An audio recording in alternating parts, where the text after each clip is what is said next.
Hello，大家好，又嚟到自由修心天地嘅 channel 啦。咁今集呢，我就會同 Kathy 探討下乜嘢叫做頻率，乜嘢叫做顯化法則。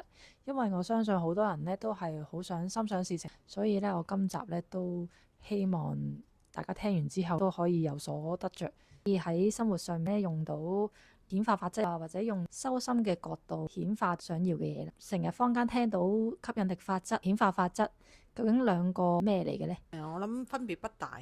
吸引就係你點樣吸引翻嚟，顯化就係你顯化一樣嘢。吸引係咪人物多啲啊，或者錢財都可以顯啊？有啲樣嘢都可以，兩樣都得㗎。點解我哋正常人都好多人想要有錢啦、豐盛啦？點解好似好難？通常有個要字就係難啦，因為你冇先至要啫，你有就唔使要㗎啦。如果真係冇，咁應該採取咩態度面對呢樣嘢呢？好似冇啊，其實係有嘅，係你自己阻住自己嘅啫。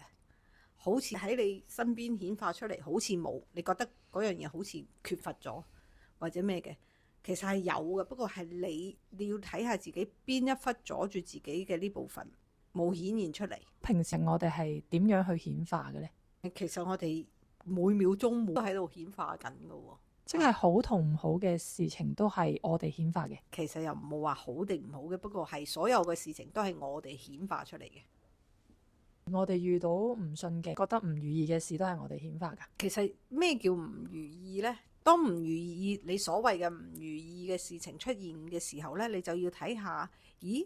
點解我會顯化呢樣嘢出嚟？我入邊有咩信念系統，有咩能量？如果我覺察到自己，我對呢樣嘢好焦慮，其實我好想要有，但係我好驚，呢啲係咪會阻住我顯化呢？係㗎，一係你係好渴望，一係你對嗰樣嘢好恐懼嗱，兩樣嘢又想顯化嗰樣嘢，又驚，或者係你係驚係咩情況驚呢？你驚嗰樣嘢你好想好想好想要嘅，但係驚顯化唔到出嚟，呢個肯定顯化唔到出嚟嘅喎，因為你根本個能量都唔對答。或者我補充下，其實唔係我哋顯化唔到，而係我哋裏邊身體成個能量場裏邊有啲乜嘢嘅能量呢？佢哋未必係非常 align 嘅，佢哋有機會係互相矛盾，所以就睇下邊個拉力強啲，強啲嗰個就會顯化得頻繁啲，係咪咁樣呢？可以咁講。通常你呢，你覺唔覺得冇嗰樣嘢呢？你係 focus 嗰樣嘢係冇嘅。Let's say 我冇嗰份工作，好 focus 去揾一份工作，咁好似揾極都好多阻滯啊，揾唔到嘅。或者男朋友亦都係啦，你可能我好想揾一個男朋友或者 whatever，總之你好似係冇，你先至想要啊嘛。當你唔係將注意力放喺呢樣嘢嗰度，譬如你想要一樣嘢，我想要一個好好工作。咁你就諗我想要啲咩工作啊，或者咩形式啊，諗咗少少出嚟呢，將呢個能量放低，跟住呢，自己可以去玩啊，吃喝玩樂啊，約朋友出嚟啊。當你嘅心情或者 vibration 同你想顯化嘅工作係同一嘅時候，佢就會出現㗎啦。情緒能量圖大衛霍金斯圖係講情緒有分高情緒同低情緒啦。譬如好似焦慮啊、唔開心嗰啲都係屬於負面，開心啊、無條件嘅愛啊都係屬於高頻率嘅。我哋時常保持喺高嘅頻率，可以顯化到我哋想要嘅嘢咧。冇錯，但係你都要真心對自己㗎。你譬如你真係好唔開心，你冇理由扮開心㗎，嗰個能量仲扭曲啦。盡量做一啲嘢，或者係點樣令到自己開心嘅嘢咯。如果唔開心有情緒嘅時候，就睇下點解我會有呢個 moment 有呢個情緒咯，入去睇下咯。即係好似我之前話俾你哋聽，入去坐下，感覺下嗰個情緒。喺我唔開心嘅時候，或者我坐入去嘅時候，呢一段時間比較低嘅頻率會影響到我嚟緊顯化嘅嘢呢？即係話你有情緒坐入去，即係我察覺到自己唔開心啦，察覺到恐懼啊、焦慮啊，我坐入去啦。但係可能喺呢段時間，即係可能1個星期、2個星期，我個頻率都會顯化到相對應嘅喎。有一樣嘢奇怪喎，當然你顯化咗有啲嘢 trigger 你啊，你嗰個情緒出現啊，你先至會入去坐去感受 sadness 或者whatever 嘅情緒。但係當你願意見到而入去坐，即係話你 aware 覺察到你有呢個情緒入去坐呢，你就唔會繼續顯化同等好負面嘅能量嘅喎。感受嗰 part 係要感受啊，但係要有個覺察者望住自己去感受咯，嗰個係好有 power 嘅。譬如啲人想心想事成嘅話咧，佢未必會用修心呢個方法啦，佢哋會去求神拜佛，即係有啲宗教，例如佛教、中國傳統文化去拜神嘅喎，好似基督教或者天主教佢哋會祈禱啦，可能都會得到佢哋想要回應嘅嘢嘅喎，顯化到佢哋想要嘅嘢嘅喎，係點解咧？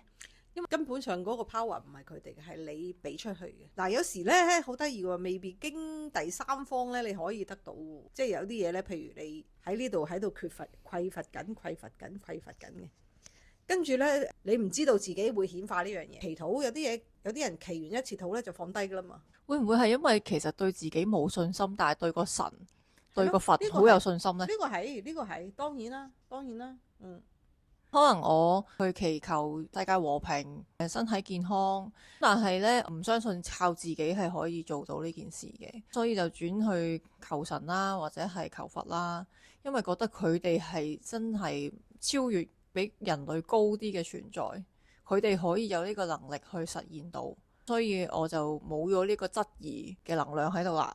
係啦。同埋咧有樣嘢你頭先講一講咧，你話喂祈請和平啊或者咩，其實嗰個能量唔係咁樣玩法。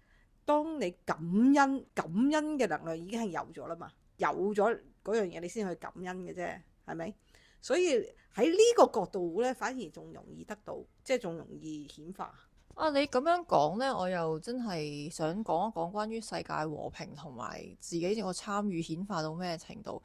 因為有好多人咧都會話哦，譬如講話我支持和平，所以我反對軍事行動。咁我就會去做到啲咩呢？我梗係去參加示威啦，或者去聯署啦，或者去抗議啦。咁其實我哋都投放咗好多精神能量啊，去呢件事上面。咁我哋會唔會反向顯化咗一件事俾我哋去反對呢？係啊。你會顯化到可能會有戰爭，點解呢？因為你將嗰個注意力 focus 喺嗰個位啊嘛。你就算喂，我要和平，我唔要打仗，其實係一個能量係正負噶嘛。咁你搏命咁樣製造某一邊嘅能量，咁嗰邊都會出現㗎。我用一個反抗嘅心去製造咗一個 object，即係一樣嘢去俾我去反抗啊。係啦。因為你 focus 咗，記住我哋係好 powerful 嘅。你將你自己嘅能量 focus 喺邊個位呢，你就會顯化到邊個咩嘢出嚟嘅。就以世界和平為例咧，如果我真心係唔希望有戰爭發生，但係我又唔可以做一啲咁實際上嘅行動去參與，咁我喺顯化方面着手嘅話，可以點樣呢？可以自己走入去自己，因為自己夠 peaceful 嘅話咧，你身邊嘅人都會好 peaceful 嘅。將個頻率震動出去係和平嘅。因為好多人會覺得吓，我唔關心時事，我唔表態，即係代表我冷漠，叫做唔放能量落去啦。但係咁真係幫到手嘅咩？你反而越投射能量出去，可能越專注嗰個越激發起嗰件事，又唔係激發起你自己嘅世界會顯化出嚟咯。因為你將個 focus 喺嗰度啊嘛。我嘅做法呢，我就會 OK， 我知道呢件事發生，但係我冇將能量投入去。我知道呢個係一個遊戲，咁我繼續喺我自己和平嘅世界入邊，根本我喺我嘅世界唔會製造咗戰爭出嚟嘅。但係當你喺好武力嘅時候，你好難即係當一切都係遊戲，或者將自己放喺一個創造者，喺一個神嘅位置喎。可以點樣開始呢？就係收心咯。點解邊忽位冇力啊？邊忽位被 trigger 啊？邊忽位唔平衡啊？用翻想世界和平呢一個例子嚟睇，咁我哋第一問下自己點解咁想世界和平？點解覺得而家個世界好唔和平？係啦，點解你顯化自己個世界咁唔和平啊？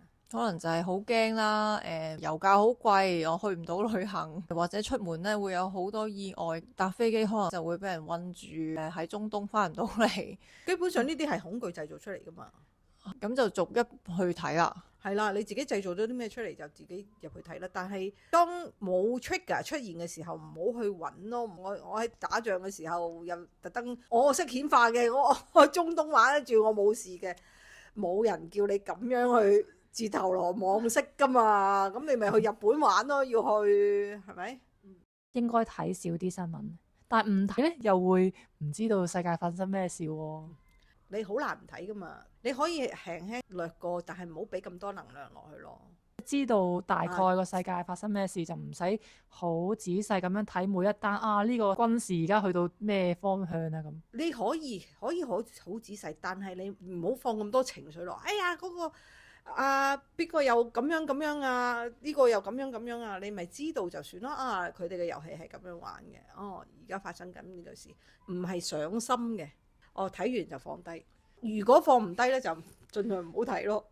但係我又覺得呢個世界發生緊嘅事係同我哋一齊噶嘛。如果我採取一個人哋打緊仗唔關我事嘅態度，會唔會有少少事事不關己咁嘅？隔離鄰居拗交，你可唔可以又話關我事，我又去勸下交呢？係咪？你睇下你自己想唔想 involve 呢件事啫嘛。如果你覺得我一定要和平打仗唔得嘅，咁你咪睇下入邊有咩事咯。可能好多時間線嘅你打緊仗呢，你咪入去睇下咯，將嗰啲能量轉化翻佢咪得咯。如果我未有咁靈力去睇到啲時間線，咁可以點啊？其實唔需要睇到，知道嘅，你知道嗰個入邊個感覺係點。有啲好容易被打仗 trigger 或者災難 trigger 嘅，嗰啲咪就係入邊有咯。如果想要顯化心裏邊想要嘅嘢，就要好注意自己內心嘅諗法、念頭、思想啊，覺察多一啲，你留意下自己嘅情緒頻率，都會好影響到我哋顯化嘅嘢嘅。冇錯。好，咁今集就嚟到呢度啦。如果有問題嘅朋友，可以喺下面留言，同埋幫我哋 like 同 subscribe 啦。拜拜。